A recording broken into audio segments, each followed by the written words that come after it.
Hello दोस्तों, नमस्कार। मैं प्रभु अग्रवाल आज फिर एक ज्वलंत विषय पे आपके बीच चर्चा करना चाहता हूँ। जैसा कि आप जानते हैं, अभी जो भारत में एआई समिट हो रहा है दिल्ली में। इसमें ये बहुत सारे ग्लोबल लीडर्स आए थे। इसमें लगभग 40 कंपनियों के सीईओ आए थे और ये जो हमारा कार्यक्रम चल रहा था, इसको 65 कंट्रीज़ में लाइव टेलीकास्ट करके दिखाया जा रहा था। और इसमें लगभग 20 कंट्रीज़ के हेड ऑफ स्टेट आए हुए थे।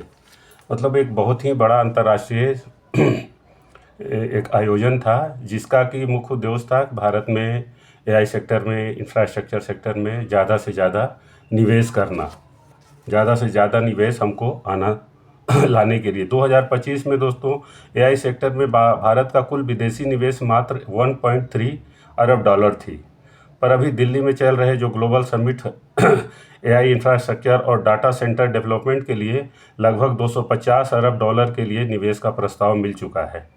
मतलब कि एआई फंडिंग के मामले में विदेशी निवेश के भारत के में जो निवेश आने वाला, प्रस्तावित निवेश आने वाला है, वो जो अमेरिका में 1.88 अरब डॉलर का निवेश है। भारत उससे भी आगे निकल सकता है। और जैसे कि पूरी दुनिया के जितनी भी बड़ी बड़ी आईटी सेक्टर्स की कंपनियां हैं, उसके सब डेविड ये सीईओ गूगल आए थे, अलेक्जेंडर डॉन आए थे, चीफ सीईओ मेटा, सुंदर पिचाई आए हुए थे, सैम ऑल्टमैन आए हुए थे, ओपन आई सीईओ आए हुए थे, डेरियो अमेजन के सीईओ आए हुए थे, ब्रैड स्मिथ आए हुए थे, वाइस चेयरमैन माइक्रोसॉफ्ट के आए हुए थे।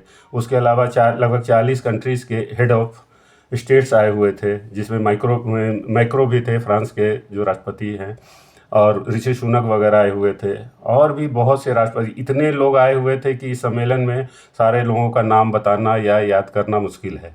एक बहुत ही बड़ा अंतर्राष्ट्रीय सम्मेलन था। ये कोई भारतीय जनता पार्टी या कांग्रेस या मोदी जी का कोई या अमित शाह जी का कोई आयोजन नहीं था। ये माइक्रोसॉफ्ट सेक्टर में और एआई सेक्टर में भारत में ज़्यादा से ज़्यादा निवेश बढ़ाना, जिसमें कि अरे देश का मुख्य उद्देश्य क्या होता है? फॉरेन इन्वेस्टमेंट अगर आ रहा है किसी भी माध्यम से, तो उससे ही तो देश की तरक्की होती है। न कि एक समय जो दिवालियापन हो गया था, 70 टन सोना ले जाके विदेश में बेचे तो भारत की अर्थव्यवस्था सुधरी थी। वैसे ही स्थिति पैदा करना जैसे चाहते हैं लोग, अभी जो हैं विपक्ष के लोग, तो वो स्थिति पैदा करना चाहते हैं, वो अलग बात है। लेकिन जिस तरह से ये समिट चल रहा था, एक बहुत ही मतलब गर्व करने वाली विषय थी जो अभी दिल्ली में ये समिट चल रहा है, जिसकी कि जितनी भी तारीफ़ की जाए बहुत कम है। लेकिन हमारे देश के कुछ ये जो तथाकथित जो एक कांग्रेस गुंडों की पार्टी है, और जिन्होंने जिस तरह से नंगा का नाच किया, अपने कपड़े उतार के उन्होंने जो प्रदर्शन किया, ये बहुत ही शर्मनाक। और इसमें ये साबित क्या करना चाहते हैं? अब जैसे 40 जो बड़े बड़े कंपनियों के हेड आए हुए हैं, 20 बड़े बड़े देशों के हेड ऑफ स्टेट्स आए हुए हैं, और जो 250 करोड़ इन्वेस्टमेंट का प्रस्ताव आ रहा है, तो मतलब ये प्रदर्शन करके दिखाना चाह रहे हैं कि भारत में ये सब मत करो। आप कह रहे हैं ना, जैसे इनका जो एक पागल प्रवक्ता है पवन खेड़ा, कह रहा है कि इससे अच्छा मंच कहाँ हो सकता है। मतलब तुम्हारा मंच करने का मतलब तो यही है ना कि ये जो निवेश आ रहा है भारत में मत करो, मोदी जी बहुत ख़राब है, भारत बहुत ही गंदा देश है, भारत में कोई इंफ्रास्ट्रक्चर नहीं है, भारत में निवेश मत करो। तुम्हारा इस प्रदर्शन का तो इफेक्ट यही पड़ेगा ना विदेशों में, जो 65 कंट्री में लोग डायरेक्ट देख रहे हैं कि यहाँ का जो विपक्ष है क्या चाहता है। ये समझ में नहीं आता है कि पता नहीं ये कांग्रेस की कैसी मानसिकता है, या किस तरह का इनका जो ये जो अर्धविक्षिप्त नेता है ये क्या चाहता है, कुछ समझ में नहीं आता है। ये तो मतलब गुंडागर्दी इसने किया है, कुछ समझ में नहीं आता है कि देश के खिलाफ इस तरह से विद्रोह भड़काना, और एक अच्छी इतनी बड़ी समिट को बीच में डिस्टर्ब करना। और कहता है पवन खेड़ा कि आप जीआई समिट करते हो, ये G20 समिट करते हो, ये समिट करते हो, वो समिट करते हो। अरे भाई, तो तुम क्या चाहते हो? पाकिस्तान की तरह यहाँ भी आतंकवादियों का समिट हो, अलकायदा का समिट हो, ये कैसे विदेश में फिदाइन भेजना है, कैसे ये करना है? तुम्हारे तो आका सब पाकिस्तान में बैठे हुए हैं, तुम्हारे हाफिज साहब जो बोलता है तुम्हारा दिग्विजय सिंह, तो उसी तरह का समिट चाहते हो क्या भारत में करवाना? जब डेवलपमेंट की बात हो रही है, एआई की बात हो रही है पूरी दुनिया में, भारत में लोग सबसे ज़्यादा संभावना देख रहे हैं एआई के आगे बढ़ने का, तो तुम इस तरह का जो करते हो देश विरोध का काम, ये समझ में नहीं आता है। इनके जो परदादा गांधी जी थे कांग्रेसियों के, इनको कांग्रेसियों को याद करना चाहिए जब स्वतंत्रता आंदोलन चल रही थी और भगत सिंह, राजगुरु, सुखदेव और चंद्रशेखर और इन लोगों को जैसे देशभक्तों को अंग्रेज फांसी पे चढ़ाते थे या तरह तरह की यातनाएं देते थे, काला पानी भेजते थे सावरकर को, तो उनके ऊपर क्या आरोप लगता था कि ये लोग जो प्रेजेंट गवर्नमेंट है, जो व्यवस्था है, उसके खिलाफ ये लोग काम करते हैं, ये लोग आतंकवादी हैं। और गांधी का इनका मूक समर्थन था अंग्रेजों को कि इन लोग को जो चाहे सजा दो। तो क्या ये आज के जो ये जो कर रहे हैं देश का विरोध का काम, ये तो उस समय के जो स्वतंत्रता सेनानी थे जिनको किस तरह से अंग्रेज सूली पे चढ़ाते थे, और आज जो ये कर रहे हैं उसके मुकाबले तो ये बहुत ही घृणित काम कर रहे हैं। ये तो अपने ही देश के अपने ही प्रधानमंत्री के खिलाफ कर रहे हैं। वो लोग तो अंग्रेज के खिलाफ लड़ते थे जिसको आप फांसी पे चढ़वाते थे, आपके परदादा गांधी जी। और ये जो आंदोलन कर रहे हो तुम अपने देश के खिलाफ, इनके खिलाफ क्या कार्रवाई करनी चाहिए? ये सोचने की और बड़ा गंभीरता से सोचने की बात है कि आखिर इन पागल हाथियों को क्यों छोड़ रहा है सरकार। तो इसके पीछे भी कुछ बातें हैं जो कि शायद मतलब अभी जो सरकार के बहुत ज़्यादा पक्षधर लोग हैं या जो भी कहिए मोदी भक्त हैं या जो कुछ भी है, तो कुछ सच्चाई ऐसी है कि जिसको स्वीकारना चाहिए और लगता है कि ये उन लोगों को कुछ नागवार भी गुजरे। अब कोई आता है, रेखा गुप्ता जो है मुख्यमंत्री, उनको थप्पड़ मार के चला जाता है। कोई कपड़ा खोल के नंगा नाच करने लगता है, वो भी चला जाता है। पता नहीं क्या सरकार ने उसको पनिशमेंट दिया नहीं दिया। तो अभी मैंने जैसा कि कुछ समाचार माध्यमों से और काफ़ी न्यूज़ चैनलों से सुना है, बहुत से लोगों का विचार है कि ऐसे लोगों को कठोरतम से कठोरतम कार्रवाई करनी चाहिए इनके ऊपर।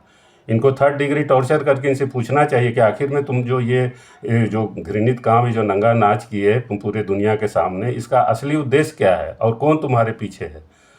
Who is all behind this? कौन इसके पीछे है? तो इसके कारण एक हमारे समझ में आता है कि सरकार इन लोग को खुला इसीलिए छोड़ती है कि इनको लगता है कि किसी भी तरह का सिंपैथी जो है वो विपक्ष को न मिलने पाए। ये नीति इनकी जब से ये तीसरी बार सत्ता में आए हैं तब से इनका, जो अभी अमित शाह जी हों चाहे जो भी हो, इनका ये उद्देश्य रहता है कि इस जो पागल भगोड़े राजकुमार हैं इनके ऊपर कोई कार्रवाई ना करो डायरेक्ट, क्योंकि डायरेक्ट कार्रवाई करोगे तो इसको सिंपैथी वोट मिल जाएगा। इनको शायद वो 77 और 75 का इमरजेंसी वाला याद आता होगा कि इंदिरा ने कार्रवाई किया तो उसके खिलाफ सरकार चलेगी। अरे इंदिरा सरकार ने किसके खिलाफ इमरजेंसी में कार्रवाई की थी? लाल कृष्ण आडवाणी को जेल में डाला था, मुरली मनोहर जोशी को डाला था, अटल बिहारी वाजपेयी को डाला था, जयप्रकाश नारायण को डाला था और जॉर्ज फर्नांडिस को डाला था, मधु लिमय को डाला था, हमारे बिहार के बहुत ही एक तेज तर्रार नेता लालू यादव को जेल में डाला था, मीसा में, जिनको कि मीसा भारती पैदा हुई उसी पीरियड में। तो इतने बड़े बड़े नेताओं को डाला था, न कि किसी पागल भगोड़े को। जैसे रेखा गुप्ता ने ना दिल्ली में अभी आवारा कुत्तों को पकड़ने का अभियान चला रखा था, जिसके कि विरोध में उनको थप्पड़ मारा गया। तो इस तरह से ये जो कांग्रेस के जो इस तरह के देश विरोधी काम करने वाले हैं, इन लोगों के खिलाफ कार्रवाई करने से सरकार क्यों डरती है? इनको लगता है कि किसी भी तरह का सिंपैथी वोट विपक्ष को ना मिले। आखिर में इस डर से आप कितना डरते रहोगे? और एक तरफ जो हमारी एक नई नई जो ये रानी क्वीन एलिजाबेथ हैं, ये महारानी प्रियंका जी, ये कहती है मेरा भाई किसी से नहीं डरता। अरे तुम्हारे भाई से बड़ा डरपोक तो इस धरती में, हिंदुस्तान में कोई पैदा ही नहीं हुआ। ये जब इनकी दादी मरी, जब विदेश में पढ़ने गए थे, जहाँ तक मुझे पता, समाचार माध्यमों से ही पता चला है कि इसने अपना नाम बदल लिया था विदेश में पढ़ने के लिए। वहाँ गांधी नाम नहीं रखा था इसने वहाँ राहुल माइनो रखा था, जो कि इसकी माँ का टाइटल है, जिससे कि लोग समझे कि कोई इटालियन लड़का है। हालांकि है भी इटालियन ही पूरी तरह से, इसमें भारतीयता का कहीं कोई खून है नहीं। और कहती हो कि बहुत बहादुर है, और इसकी इसी बहादुरी से पता नहीं सरकार कुछ थोड़ा सा बैकफुट पर आ जाती है कि इसको अपना आवारापन, पागलपन करने के लिए छोड़ती है। और सही भी है, इसका सरकार को डायरेक्ट फ़ायदा पहुंचता है। लेकिन सरकार को ये भी सोचना चाहिए कि किस तरह से भारत की जो 140 करोड़ जनता है, इसके पागलपन से मानसिक रूप से आहत होती है। आपको तो मज़ा आता है क्योंकि आपको इसका वोट मिलता है ना। इसके तो सभी को बताया ही था मैंने अपने सबसे पहले जो मैंने अपना रील बनाया था उसमें बताया ही था कि जो अभी जो टीएमसी में चले गए हैं यशवंत सिन्हा, उन्होंने कहा था कि भाजपा का स्टार प्रचारक है जो राहुल गांधी है। तो भाजपा इसी बात का फ़ायदा उठाती है कि जितना काम नंगापन करेगा, जितना उदंडता करेगा, जाके लोकसभा में हंगामा करेगा, नंगा नाच करेगा, उतना इनको राजनीतिक फ़ायदा मिलेगा। तो इसके वजह से इसको खुला हाथी की तरह छोड़ दिया है, खुला सांड की तरह, कि तुमको जो करना है सो करो, हमको इसका फ़ायदा उठाएगा। लेकिन देश की जनता को ये स्वीकार नहीं है। आप जो आदमी कल्प्रिट है, जो देश के खिलाफ काम कर रहा है, देशद्रोह का काम कर रहा है, उसको उचित समय पर आप कार्रवाई करो।